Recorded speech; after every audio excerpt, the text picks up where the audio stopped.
Steam pumuli tayo ng malagkit guys. Sa iba namang nalagyan. Steaman. Ito po yung steaman talaga nila guys. Binabat ko na po ito guys ng kaninang umaga. So ayan. Buksan natin yung apoy ng ulo. Ayan. Yung pinakamalakas na apoy guys para ma-steam yung bigas. Malagkit.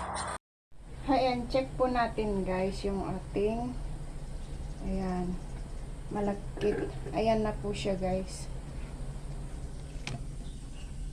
Oh. Ayan, ihalo po natin ng ito yung kahoy na ang halo. Kailangan po guys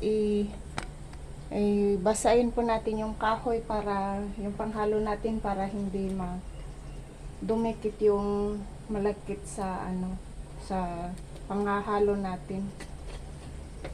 Ayan.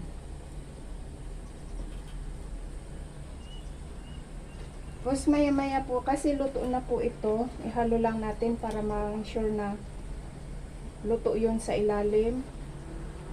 Kita natin. Ayan.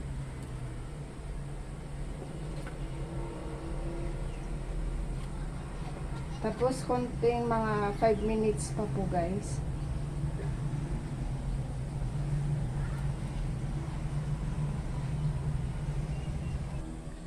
Ayan na po. Buksan natin. Ayan na po siya yung ating malagkit na steam guys. Oh, 'di ba? So ngayon ilalagay na po natin dito guys. Kita po ba sa camera? Ayan. Yung iba may yung bilao, hinahalo nila sa bilao muna bago nila ilagay sa mga ganito. Kaso wala po kaming bilao guys. Bibili lang namin tong mga gamit. Ayan. Lagyan natin dito para hindi siya matigas pagka kainin. Maya-maya pa kakain. So ayan na po siya guys. Ilinipat po natin dito. So tatakpan natin nito. Ganun po siya. Oh. Ayan. Tara na guys, kain na po.